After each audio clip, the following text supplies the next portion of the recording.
This is an essay called The Case for Letting Malibu Burn by Mike Davis, an essayist who writes a lot about geography, class struggle, and ecology and architecture in Los Angeles. Okay.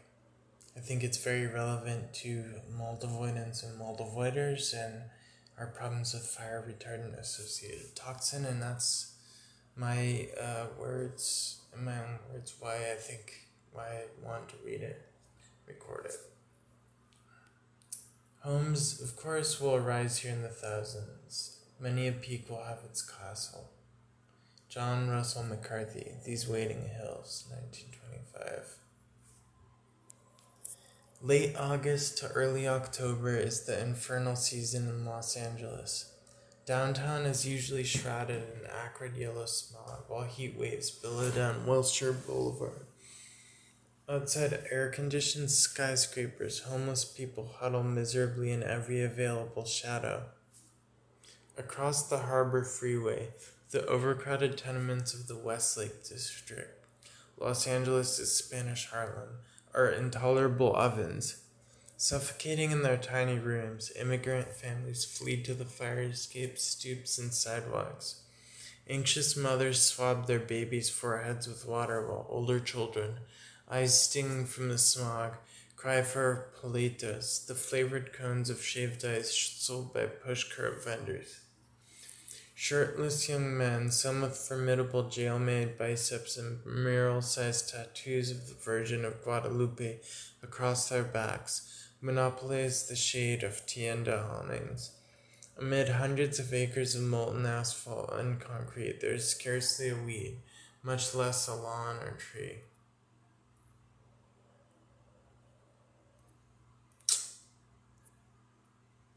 "30 miles away, the Malibu coast, where hyperbole meets the surf, basks in altogether different weather. The temperature is 85 degrees Fahrenheit, 20 degrees cooler than downtown, and the cobalt blue sky is clear enough to discern the wispish form of Santa Barbara Island, nearly 50 miles offshore. At Zuma, surfers ride the curl under the insouciant gazes of their personal sun goddesses, while at Topanga Beach, horse trainers canter Appaloosas across the wet sand. Indifferent to the misery on the mainland, the residents of Malibu suffer through another boringly perfect day. Needless to say, the existential differences between the tenement district and the Gilded Coast are enormous at any time. But late summer is the beginning of the wildfire season in Southern California, and that's when Westlake and Malibu suffer a common lot: catastrophic fire. According to previous estimates, Westlake, including adjacent parts of downtown, has the highest urban fire incidence in the nation. One of its 2 fire stations was inundated by an incredible 20,000 emergency calls in 1993. Some tenements and apartment hotels have continuous fire histories dating back to their construction in the early 20th century. The notorious Hotel St. George, for instance, experienced fatal blazes in 1912, 1952, and 1983. Moreover, almost all of the deadly tenement fires in Los Angeles since 1945 have occurred within a 1-mile radius of the corner of Wilshire and Figueroa downtown. Malibu, meanwhile, is the wildfire capital of North America and possibly the world. Fire here has a relentless staccato rhythm, syncopated by landslides and floods.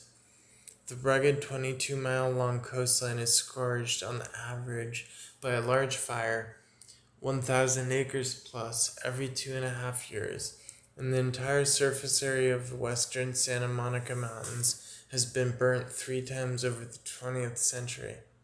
At least once a decade, a blaze in the chaparral grows into a terrifying firestorm, consuming hundreds of homes in an inexorable advance across the mountains to the sea. Since 1970, 5 such holocausts have destroyed more than 1,000 luxury residences and inflicted more than $1 billion in property damage. Some unhappy homeowners have been burnt out twice in a generation, and there are individual patches of coastline or mountain, especially between Point Doom and Tuna Canyon, that have been incinerated as many as 8 times since 1930. In other words, stand at the mouth of Malibu Canyon or sleep in the Hotel St. George for any length of time, and you eventually will face the flames. It is a statistical certainty. Ironically, the richest and poorest landscapes in Southern California are comparable in the frequency with which they experience incendiary disaster. This was emphasized tragically in 1993 when a May conflagration at a Westlake tenement that killed 3 mothers and 7 children was followed in October by 21 wildfires culminating on November 2nd in the Great Firestorm that forced the evacuation of most of Malibu. But the two species of conflagration are inverse images of each other. Defended in 1993 by the largest army of firefighters in American history, wealthy Malibu homeowners benefited as well from an extraordinary range of insurance, land use, and disaster relief subsidies. Yet, as most experts will readily concede, periodic firestorms of this magnitude are inevitable as long as residential development is tolerated in the fire ecology of the Santa Monicas. On the other hand, most of the 119 fatalities from tenement fires in Westlake and downtown areas might have been prevented had slumlords been held to even minimal standards of building safety. If enormous resources have been allocated quixotically to fight irresistible forces of nature on the Malibu coast, then scandalously little attention has been paid to the man-made and remediable fire crisis of the inner city. From the beginning, fire has defined Malibu in the American imagination. And 2 years before the mast, Richard Henry Dana described sailing northward from San Pedro to Santa Barbara in 1826 and seeing a vast blaze along the coast of Jose Tapia's Rancho Topanga Malibu Sequoia. Despite, or as we shall see more likely because of, the Spanish prohibition of the Chumash and Tongva Indian practices of actually annually burning the brush, mountain infernos repeatedly menaced Malibu through the 19th century. During the great land boom of the late 1880s, the entire latifundio was sold at $10 per acre to the Boston Brahmin millionaire Frederick Ringe. In his memoirs, Ringe described his unceasing battles against squatters, rustlers, and above all, recurrent wildfire. The Great Fire of 1903, which raced from Calabasas to the sea in a few hours, incinerated Ringe's dream ranch in Malibu Canyon and forced him to move to Los Angeles, where he died in 1905. From the time of the Tapias, the owners of Rancho Malibu had recognized that the region's extraordinary fire hazard was shaped in large part by the uncanny alignment of its coastal canyons with the annual fire winds from the north, the notorious Santa Anas, which blow primarily between Labor Day and Thanksgiving, just before the first rains. Born from high-pressure areas over the Great Basin and Colorado Plateau, the Santa Anas become hot and dry as they descend Avalanche Lake into Southern California. The San Fernando Valley acts as a giant bellows, sometimes fanning the Santa Anas to hurricane velocity as they roar seaward through the narrow canyons and rugged defiles of the Santa Monica Mountains. Add a spark to the dense, dry vegetation on such an occasion, and the hillsides will explode in uncontrollable wildfire. Quote, the speed and heat of the fire is so intense that firefighters can only attempt to prevent lateral spread of the fire while waiting for the winds to abate or the fuel to diminish. Less well understood in the old days was the essential dependence of the dominant vegetation of the Santa Monicas, chamise, chaparral, coastal sage scrub, and live oak woodland, upon the cycle of wildfire. Decades of research, especially at the San Dimas Experimental Forest in the San Gabriel Mountains, have given late 20th century science vivid insights into the complex and ultimately beneficial role of fire in recycling nutrients and ensuring seed germination in Southern California's various pyrophytic flora. Research has also established the overwhelming importance of biomass accumulation rather than ignition frequency in regulating fire destructiveness. As Richard Minnick, the World Authority on Chaparral Bush Fire, emphasizes, fuel, not ignitions, causes fire. You can send an arsonist to Death Valley and he'll never be arrested. A key revelation was the nonlinear relationship between the age structure of vegetation and the intensity of fire. Botanists and fire geographers discovered that the probability for an intensely fast-running fire increases dramatically as the fuels exceed 20 years of age. Indeed, half-century-old chaparral, heavily laden with dead mass, is calculated to burn with 50 times more intensity than 20-year-old chaparral. Put another way, an acre of old chaparral is the fuel equivalent of about 75 barrels of crude oil. Expanding these calculations even further, a great Malibu firestorm could generate the heat of 3 million barrels of burning oil at a temperature of 2,000 degrees. Quote, total fire suppression, quote, the official policy in the Southern California mountains since 1919 has been a tragic error because it creates enormous stockpiles of fuel. The extreme fires that eventually occur can transform the chemical structure of the soil itself. The volatilization of certain plant chemicals creates a water-repellent layer in the upper soil, and this layer, by preventing percolation, dramatically accelerates subsequent sheet flooding and erosion. A monomaniacal obsession with managing ignition rather than chaparral accumulation simply makes doomsday-like firestorms and the great floods that follow them virtually inevitable. For a generation after Ringe's death, his widow, May, struggled to keep the family Shangri-La isolated and intact in the face of state attempts to push a highway through the rancho. Like one of the iron-fisted heroines played by Barbara Stanwyck, the so-called Queen of the Malibu closed the ranch roads in 1917, strung barbed wire along the perimeter, and posted armed fence riders with orders to shoot to kill. In one episode during the 1920s, Ringe cowboys provoked a tense confrontation with deputy sheriffs after driving away a road survey crew at gunpoint. Hysterical newspaper headlines warned of civil war in peaceful Southern California. But the pressure during the 1920s boom to open the coastal range to speculative subdivision was unrelenting. In the hyperbole of the era, occupation of the mountains became Los Angeles' manifest destiny. The day for the white invasion of the Santa Monicas has come, declared real estate clairvoyant John Russell McCarthy in a booklet published by the Los Angeles Times in 1925.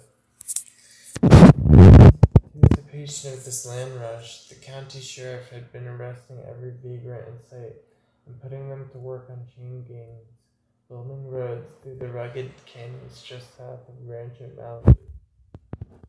Radical critics at the time denounced this system as deliberate real estate growth, meant only to enhance land values in mountain districts, which the population of the city does not even know exists.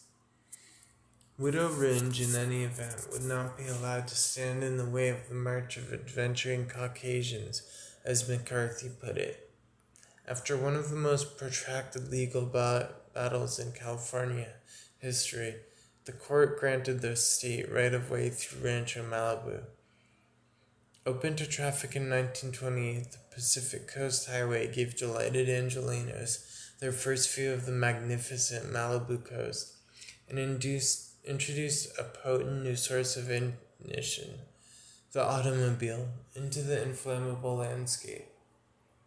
The indefatigable May Ranch continued to fight the road builders and developers in the courts, but in the end, the cost of litigation forced her to lease choice parts of Malibu beachfront to a movie colony that included Jack Warner, Clara Bow, Dolores Del Rio, and Barbara Stanwyck herself. The colony's unexpected housewarming was a lightning-swift wildfire that destroyed 13 new homes in late October 1929. Exactly a year later, walnut pickers in the Thousand Oaks area accidentally ignited another blaze, which quickly grew into one of the greatest conflagrations in Malibu history. The 1930 Decker Canyon fire was a worst-case scenario involving the 50-year-old chaparral and a fierce Santa Ana. Faced with a 5-mile front of towering flames, 1,100 firefighters could do little except save their own lives. As the firestorm unexpectedly wheeled toward the Pacific Palisades, there was official panic. County Supervisor Wright, his nerves shaken by a visit to the collapsing fire lines, posted 100 patrolmen at the Los Angeles city limits to alert residents for evacuation. Should the fire raging in the Malibu district get closer, he gasped, our whole city might go. Ultimately, this apocalypse, which may have given Nathaniel West's idea for the burning of Los Angeles in his novel Day of the Locust, was avoided, no thanks to human initiative, when the fickle Santa Ana abruptly subsided. In hindsight, the 1930 fire should have provoked a historic debate on the wisdom of opening Malibu to further development. Only a few months before the disaster, Frederick Law Olmsted, Jr., the nation's foremost landscape architect and designer of the California State Park system, had come out in favor of public ownership of at least 10,000 acres of the most scenic beach and mountain areas between Topanga and Point Dume. Despite a further series of fires in 1935, 1936, and 1938, which destroyed almost 400 homes in Malibu and Topanga Canyon, public officials stubbornly disregarded the wisdom of Olmsted's proposal for a great public domain in the Santa Monicas. The County of Los Angeles, for example, squandered an extraordinary opportunity in 1938 to acquire 17,000 acres of the bankrupt Ringe estate in exchange for $1.1 million in delinquent taxes. At a mere $64 per acre, it would have been the deal of the century. Instead, in December 1940, an impecunious and heartbroken May Ringe was forced to put her entire empire in the auction block.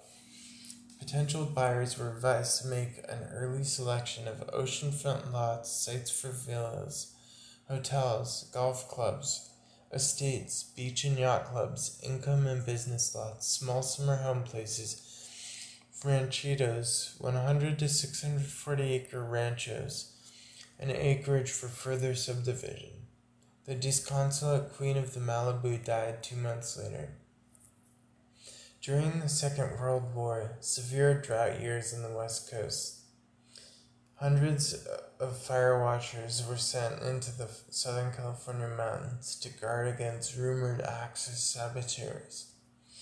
A few months after the watchers were withdrawn, 150 Malibu homes were incarcerated in another November fire. Yet this new disaster failed to discourage a post-war migration of artists, printers, book dealers, poets, screenwriters, and architects, including Olmsted himself, many of very modest means, some seeking to escape the scrutiny of McCarthyism. who envisioned Malibu as Carmel South. In an engaging memoir of this period, UCLA librarian described a genial way of life devoted to Mozart and beachcombing. He also provided a classic account of the onslaught of the terrible firestorm of Christmas week 1956, which, burning its way to the sea, retraced the path of the 1930 blaze. A Forest Service analysis of this disaster, which killed one person and destroyed 100 homes, stressed the impossible challenge of combating such erratic and untamable natural forces. Indeed, the conflagration, which coincided with a waxing of Cold War anxieties, had unexpected political repercussions. If the government could not defeat wildfires in the Santa Monica, as critics asked, how would it deal with possible nuclear holocausts? Accordingly, the Eisenhower administration acknowledged the Malibu blaze as the first major fire disaster of national scope, and Congress, more concerned with the credibility of a vast civil defense establishment than with the tragedy of local homeowners, debated how to provide complete fire prevention and protection in Southern California. Large Malibu fires, moreover, would later be used by researchers to model the behavior of nuclear firestorms. According to fire historian Stephen Pine, the Malibu blaze also marked the transition from the traditional forest fire problem to a new fire regime characterized by the lethal mixture of homeowners and brush. This artificial borderland of chaparral and suburb magnified the natural fire danger, while creating new perils for firefighters, who now had to defend thousands of individual structures as well as battle the fire front itself. Whereas it was often remarked that chaparral, particularly composed largely of chummies, is a fire climax community. It is now joked that the same is true of the Southern California mountain suburb. Ultimately, the 1956 fire, followed by two blazes 1 month apart in 1958 to 59, that severely burned 8 firefighters and destroyed another 100 homes, proved the beginning of the end for Bohemian Malibu.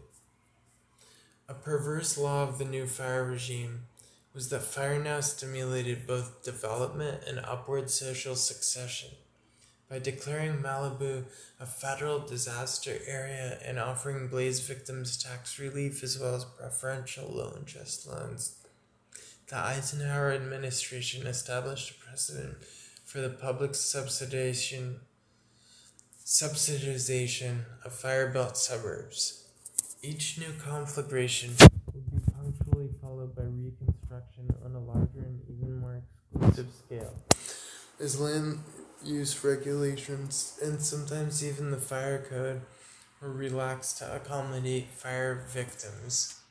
As a result, renters and modest homeowners were displaced from areas like Broad Beach, Paradise Cove, and Point Dume by wealthy pyrophiles encouraged by artificially cheap fire insurance, socialized disaster relief, and an expansive public commitment to, quote, defend Malibu. In the absence of fire risk zoning of the sort that Olmsted had earlier advocated, the only constraint on development was the limited supply of water for firefighting and domestic consumption. The completion of a trunk water line connecting Malibu to metropolitan water district reservoirs was the signal for a new land rush. The county's Regional Planning Commission promptly endorsed developers' wildest fantasies by authorizing a staggering 1,400% expansion of the Malibu population over the next generation, from 7,983 residents in 1960 to a projected 117,000 in 1980. Although the California Coastal Acts of 1972 and 1976, under the popular slogan, "Don't lock up the beach," eventually slowed this real estate juggernaut, as well as squelching such nightmarish proposals as Coral Canyon Nuclear Power Plant and an 8-lane freeway through Malibu Canyon. The urbanization of the Malibu coast, Los Angeles' backyard Big Sur, was a fait accompli. Yet, even as they were opening the floodgates to destructive overdevelopment, county and state officials were also turning down every opportunity to expand public beach frontage, a miserable 22% of the total in 1969. Nor did they show any interest in creating a public land trust in the mountains, which were now completely under private ownership right down to the stream beds. Consequently, most of the Malibu remained as inaccessible to the general public as it had been in the Ringe era. For people of color, moreover, it was absolutely off limits. As historians of the Coastal Access Bao put it, the 7 million people within an hour's drive of Malibu got Beach Boys music and surfer movies, but the 20,000 residents kept the beach. Returning for a final look, UCLA librarian Powell bitterly decried the aristocratization of his beloved coast. The Malibu Nouveau Riches built higher and higher in the mountain chimneys with scant regard for the inevitable fiery consequences. The next firestorm in late September 1970 coupled perfect fire weather, drought conditions, 100-degree heat, 3% humidity, and an 85-mile-per-hour Santa Ana wind, with a bumper crop of combustible wood frame houses. According to firefighters, the popular cedar shake roofs popped like popcorn as a 20-mile wall of flames roared toward the ridgeline of the Santa Monicas toward the sea. With the asphalt on the Pacific Coast Highway ablaze and all escape routes cut off, terrified residents of the famed Malibu colony took refuge in the nearby lagoon. Firebrands fell like hellish rain on the beach, and day became night under the gigantic smoke pall. Coalescing with another blaze in the San Fernando Valley, this greatest of the 20th century Malibu firestorms ultimately took 10 lives and charred 403 homes, including a ranch owned by then-Governor Ronald Reagan.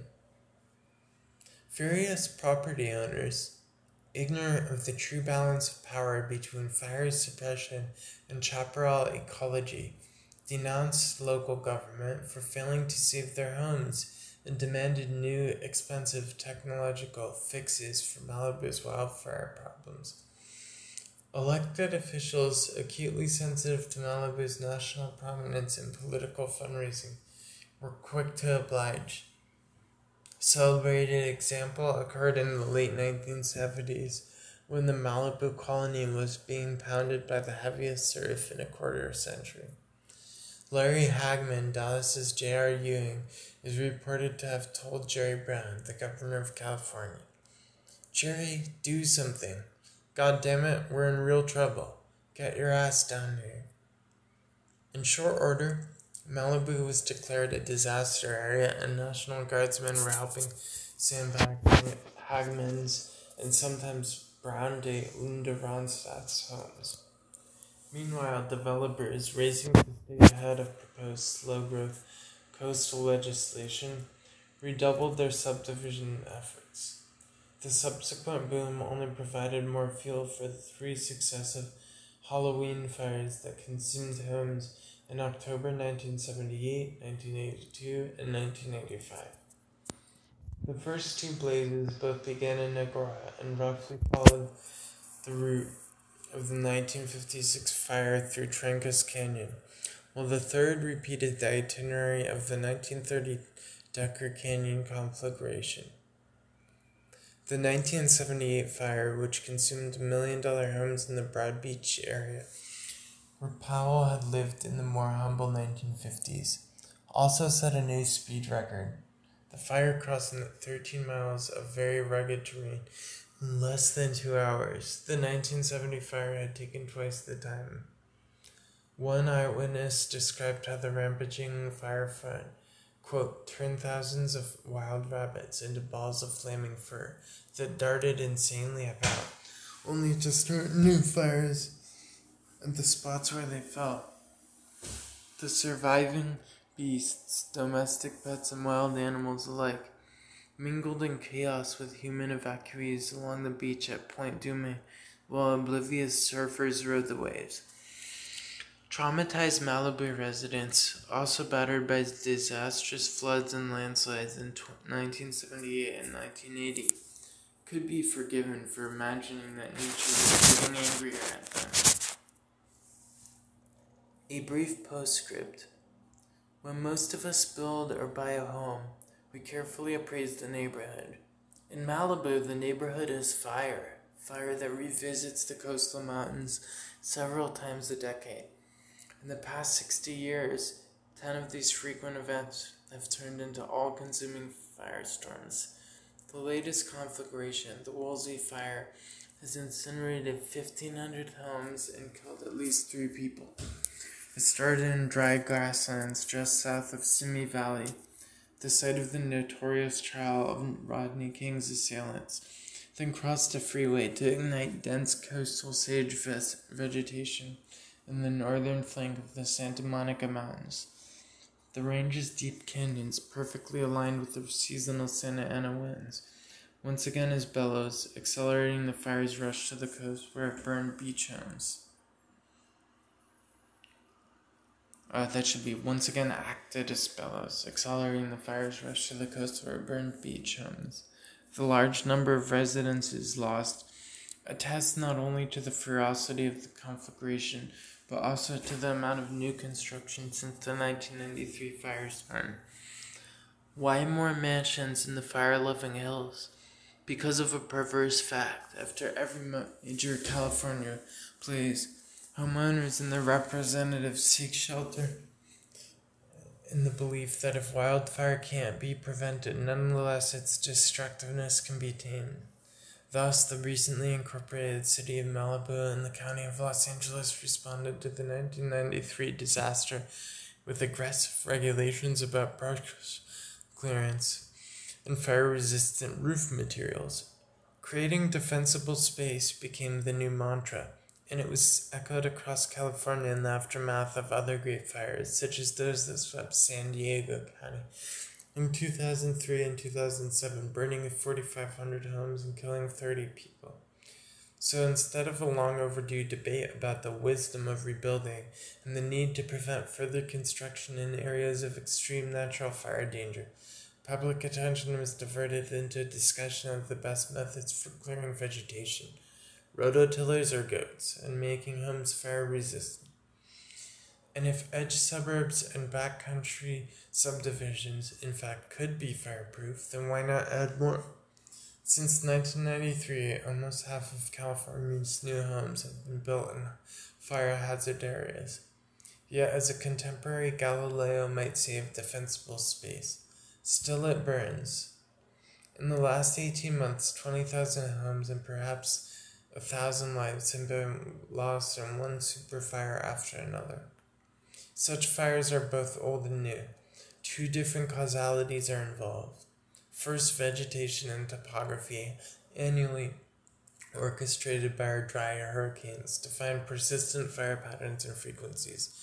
Without human intervention, however, lots of small fires ignited by late summer lightning create an intricate patchwork of vegetation with different ages and combustibility. The 100,000-acre firestorms that we now experience annually did occur occasionally in the aftermath of epic droughts, but in a, quote, natural fire regime they were rare. Fire prevention in the 20th century, however, nurtured large areas of chaparral and forest into great age, creating perfect conditions for great fires. But as long as so many California towns were surrounded by citrus groves and agricultural land, fire, even in its new, larger incarnation, was usually stopped before it encountered housing. Today, our horticultural fire breaks are gone. Strawberry fields are now aging suburbs, and the quest for beachfronts, mountain view lots, and big trees has created fire hazards that were once unimaginable. Climate change, meanwhile, is coming to California in the form of drought and extreme summer heat, along with episodes of record torrential rain. Although scientists debate whether or not median annual precipitation averaged over decades will actually decline, more of it will fall as rain, not as snow. A serious concern given that our water system depends on the Sierra snowpack to store and modulate the release of the water that irrigates cities and agribusiness. Moreover, rainfall is no longer an accurate predictor of fire risk. The winter of 2016 to 17 was the wettest in the history of Northern California, and spring brought the most glorious wildflower display in generations. But July was torrid and coastal temperatures, usually in the 70s, broke 100 Fahrenheit for a week. The greenery of spring was punctually baked into a bumper crop of brown fire starter. When the winds began to blow in October, first Santa Rosa north of San Francisco, and then Montecito, just south of Santa Barbara, caught fire. 3,000 homes were lost, and several dozen people, mostly elderly and unaware of the approaching menace, died. But nature in California saves one last act, and when the heavens opened up on Montecito's bare burnt hills in January, another 25 people disappeared in the fast-moving debris flows. This same encore awaits Malibu and the Sierra foothills over the next few months. Finally, a word or two about Malibu and Paradise. The two cities share three common characteristics. Both are very white. The black population of Malibu is 1.5%, Paradise 0.1%. Relatively geriatric, double the state's median percentage of over 65s, and inhabit notorious fire corridors.